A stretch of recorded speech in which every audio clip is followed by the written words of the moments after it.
التصميم اللي معانا النهارده هو تصميم المصممة أماني شكر. ده التصميم الأول ليها من دبلومة الديكور. طبعا ده التصميم ده تصميم مشروع تدريبي في الشركة، بعد ما اجتازت عدة مراحل في الدبلومة، ودي تعتبر المرحلة الأخيرة وهي لسه في بدايتها. طيب خلينا نتكلم كده بوجهة نظر عامة. الجودة بتاعة الشغل، انا شايف ده كده مبدئيا ان هي ممكن محتاجه تبقى اعلى من كده شويه، محتاجه تبقى اعلى كريزوليوشن، يعني كجوده ريزوليوشن. عندي الحاجه عامله بيكسلز كده، بصوا الماتيريال مثلا في الجزئيه دي كده مش باينه، مزغلله جامد قوي. وهنا نفس القصه في الاجزاء دي. استخدام البلوكات جيد جدا وكويس جدا، ولكن الكواليتي بتاع الريزوليوشن ضعيف قوي، زائد المود الضوئي العام. فدي نقطتين احنا ممكن نحطهم كده في الاعتبار، ان الكواليتي العام بالنسبة لي انا ممكن اديله 3/10، وده بصفة مبدئية. طيب في عندي برضو جاب تحت كده الحتة دي، انا مش فاهم الحتة دي. هل الجزء ده الحيطة دي مثلا لما اتعملت ببرنامج 3 دي ماكس مثلا ما ركبتش كويس لحد ما، او ما وصلتش لحد الارض كويس، ولا دي حاجة ومش باينة؟ الكواليتي طبعا عندنا آه، في مشكلة تانية. يعني بصوا مثلا الجزء ده، انا لا شايف لمعة ولا شايف اي حاجة. دي من الحاجات اللي احنا لما بنشوفها بنقول عليها ان الماتيريالز فيها حاجة، او الاضاءة فيها حاجة، او الخامات فيها حاجة، او الكواليتي عموما في حاجة، في مشكلة عندنا في التصميم، لان انا شايف اللون اسود. يعني مثلا عكس الجزء بتاع القعدة، هنا اللون فيه لمعة او حاجة، فممكن يكون برضو الفيو نفسه ظالم الجزء ده او الجنب ده او الاوبجكت ده، ولكن ما اعتقدش ان دي حاجه بسبب الفيو قوي. ممكن يكون فعلا الماتيريال هنا مش مظبوطه قوي. طبعا واخدين بالكم الكواليتي مثلا بتاع الحوض عامله ازاي، او الكواليتي بتاع الميكسر او الخلاط عامله ازاي بالصوت، فيها زغلله جامده قوي، فمش باين التفاصيل. ده كله حاجات بتضعف الكواليتي. طيب الاختيارات التصميمية جيدة، بس أنا حبيت أعرفكم الأول على المشروع بصفة عامة أو بشكل عام.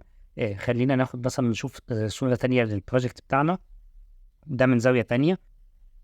بصوا كده، أنا شايف الماتيريال هنا مش باين ده إيه قوي، ولكن هنا في سنة لمعة كده مبينة إن يعني كان ممكن يطلع شغل من الجزء ده. بصوا هنا الدنيا عاملة إزاي. في زغلله جامده قوي، مش باين التفاصيل. بصوا الحته الجولد دي مثلا، التفاصيل بتاعتها مش باينه، فيها زغلله جامده قوي. نفس القصه في اليونت اللي هي اللي نازله من هنا، او وحده الضوء اللي نازله من هنا. استخدام البلوكات حلو جدا وقوي جدا، ولكن الريزوليوشن ظلمه. بصوا مثلا الجزء ده كده، شايفين الحته دي كلها مليانه زغلله. كل ده من عيوب الريزوليوشن. خلينا نشوف هل التصميم بتاعنا مطابق للمود بورد اللي هي اختيارات او سيلكشنز بتاعت العميل ولا لا. خلينا نشوف المود بورد كده. دي المود بورد بتاعتنا، التصميم كونتمبري مود، وهو من التصميمات اللي انا شايف ان هي بتدعم جامد قوي بالجرانيت او بالرخاميات، وبيبقى فيها كسر التفاصيل. الكونتمبري او الطراز المعاصر هو طراز يتبع الموضة، وهتلاقوا لينا فيديو متكلمين في الموضوع ده. وكنت في حلقة في التلفزيون اتكلمت في التصميم المعاصر، كانت حلقة كاملة عن التصميم المعاصر.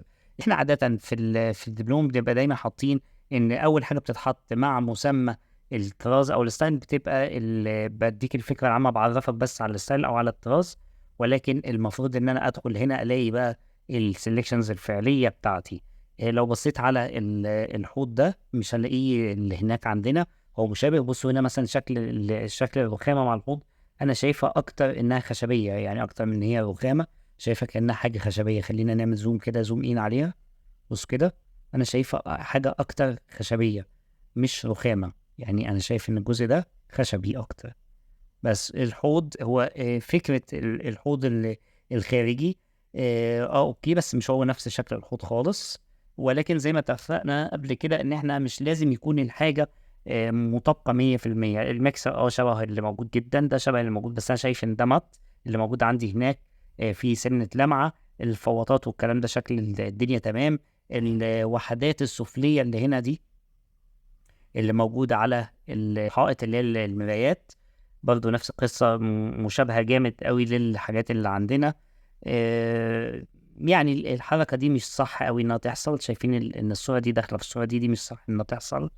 الأكسسوارز دي أنا ما لمحتهاش تقريبًا في التصميم، ده معناه إن في مشكلة عندنا، والكلام ده برضه فاكرين في جزء جولد كده كنت أنا شاورت عليه، المفروض إن دي بديله يعني، خلّيني أشاور لكم عليها تاني، أهو المفروض إن ده بديله يعني، وطبعًا ده ما يمُتّش للتاني بصلة غير إن الاتنين فيهم يعني نسبة شكل اسطواني كمان، يعني حتى ده اسطواني straight أو مباشر، بُصّوا القاعدة اللي عنده تحت يعني مش هو خالص. طيب علاقة الselections بالتصميم أو بالنتيجة النهائية، أنا هادّي لها 5/10. أنا شايف إن في حاجات كتير أوي مختلفة في الmood board عن تصميم شكل الرخامة دي، هي الحاجات دي هي اللي مستخدمة فعلًا، الرخام اللي هي مستخدماه هنا هو المستخدم فعلًا. طيب خلّينا نبُص كده على الباب المنطبق، هي مدّيني تفصيلة ليه والرصة بتاعة الmood board أو يعني صورة كده على اليمين و3 صور تحت، ومقاس الصورة دي تحسّها أصغر من دي، يعني الحاجات دي يا جماعة بتفرق جدًا في التفاصيل، الfont اللي مكتوب بيه font ضعيف شوية، فشكل الmood board العام مش أفضل حاجة، ودي نقدر نحطها ضمن الquality أو الmood العام للتصميم. طيب خلّينا نخش في الجزء اللي بعده، ونخش نبُص على الرسومات التنفيذية. أنا عايز أبدأ بالجزء ده، مبيّن الواجهة بتاعتي أهي، التفاصيل موجودة، مكتوب إن أنا عندي هنا LED light، ده مكان القطاع وتفصيلة ليه. خلّينا نبُص بصّة عامة كده على الكلام ده، ده واجهة تانية للمشروع. طيب هي حاطّاه لي تحت أهو عشان أقدر أشوف شوتات تانية ليه، شوتات تانية، دي كلّها شوتات تانية أهي للمشروع بتاعنا. خلّينا نطلع نبُص كده من فوق ونستنى شوية أهو. ده منظر المشروع من فوق، بصوا اللسعان اللي حاصل ده مش حلو كده، لاسع الكلام ده. في عندي شوية حاجات مش عاطفية نتكلم فيها كمان شوية. ده من ناحية تانية ومن زاوية تانية، ده معناه إن إحنا عمالين نجرب في الإضاءة، وده حصل بالفعل أثناء العمل على المشروع. فهنا الورد مش لاسع أوي زي ما كان حاصل هنا، زي ما كان حاصل في الشوط ده. فخلينا نكمل كده، ده شوط تاني أهو، الريزوليوشن طبعا باين العيوب اللي فيه، دي عيب جودة إخراج صورة. طبعًا أنا عارف إن أماني تعبت أوي في المشروع ده واتعدّل عليه كتير أوي، والجهاز ما كانش مساعدها، الكلام ده كله أنا عارفه، ولكن أنا بانقد هنا نقد لمشروع، يعني بغض النظر عن أي ظروف، أنا قدّامي مشروع فبانقده كمصمم أو كمهندس ديكور، فأنا بانقده كوجهة نظر تصميمية أو هندسية. ده طبعًا الشغل اللي إحنا عارفينه. خلّينا نطلع فوق شوية كده نبُص على البلان، أدي البلان معانا أهو. ده ننزل تحت شوية، في عندي شوية حاجات كده مش متضبطة، الرموز بتاعتي كبيرة أوي زيادة عن اللزوم، زي رمز المحابس والحاجات دي ضخمة زيادة عن اللزوم. عندي طبعًا ده توزيع الكهربا، يعني الدنيا مناسبة بنسبة كبيرة، المشروع أصلًا مش كبير أوي، ولكن ما تستاهلش بالمشاريع اللي بتبقى في مساحة ضيقة، يعني المشروع مش كبير، ولكن أي مشروع في مساحة مش كبيرة بيكون مش سهل خالص. طيب خلّينا نشوف، نرجع تاني بقى ونتكلم على التصميم كنقاط تصميمية. إحنا كنا اتفقنا إن المشروع بتاعنا كان واخد 3/10 في الجودة العامة، و5/10 في مطابقة العناصر التصميمية بالmood board أو باختيارات العميل. طيب تحقيق المدرسة التصميمية موجودة معايا، فنقدر نقول 9/10 إن هو فعلًا تصميم ماشي على الطراز الcontemporary أو المعاصر. الوظيفية، التصميم بتاعي وظيفي جدًا، عندي أماكن الاستخدام والكلام ده كله كويس جدًا، ولكن هنا الحاجات دي الجزء اللي هو بتاع الaccessories ده مُبالغ فيه شويتين، لإن في الاستخدام الطبيعي مش هيحصل كده. هنبقى مفضّيين الكلام ده ممكن لبعض الأغراض الأخرى، مش هيبقى بالشكل ده كاستخدام يومي. فنقدر برضه نتكلّم في نقول 8/10. معلش لحظة، نتكلّم في 8/10. طيب بالنسبة لعناصر الحركة، قادر أتحرك جوّه المشروع، فهنتكلّم في 9/10. تناسق الألوان هنتكلّم في 9/10، الألوان متناسقة جدًا، وهي أصلًا مستخدمة ألوان محايدة قدّامي، فطبيعي إنها تكون متناسقة، بس اختياراتها للتوزيع اللوني حلو جدًا، والنسب عندها مضبوطة أوي، يعني التنسيب ده، النسب دي والمستقيمات مع الانحناءات بيقوّوا بعض، وهي عاملة النسب بطريقة حلوة جدًا. فلما نيجي عند نقطة النسب هنتكلم فيها.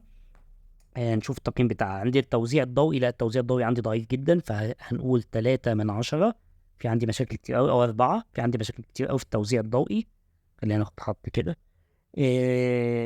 عندي التوزيع الأساس والمفروشات والإكسسوارات مظبوطة جدا بالنسبة لي، فهنقول 9/10. نسب العناصر اللي بعضها اللي احنا بنتكلم فيها، أنا وجهة نظري إنها 9/10. مدى توافر العناصر اللي موجودة برضو ممكن نقول تقريبا كل العناصر متواجدة أو متوفرة، فنقدر نقول 9/10. ليه ما بديش 10/10؟ ده نادر قوي لما تكون حاجة تحفة قوي، لأن 10/10 دي تقييم مجازي، مفيش حد بيعمل حاجة صح 10/10 أو 100%. احنا بشر، وطبيعة البشر إن احنا بنخطئ يعني، أو بيبقى فيه أخطاء، فمفيش تصميم مثالي ناتج عن إيد بشري هيكون مثالي 100%، لأن البشري نفسه مش مثالي 100%.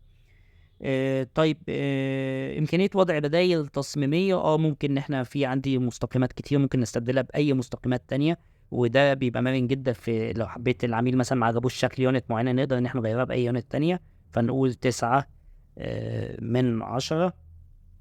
التأثير النفسي للتصميم، حاسه في مدي سنة كآبة، فنقول 6/10. ومرونة التصميم وما بعد الاستخدام، تعال نبص كده. الدنيا عندي أرضية رخام، الدنيا تمام، مفيش عندي فراغات أو كلام من ده ما بين الرخام وبعضه، إلا طبعا الحتة دي خطأ تصميمي، اللي احنا اتكلمنا عليها، دي خطأ تصميمي في ال 3 دي ماكس نفسه على ما أعتقد. فمرونة التصميم وما بعد الاستخدام نقول ممكن 9/10.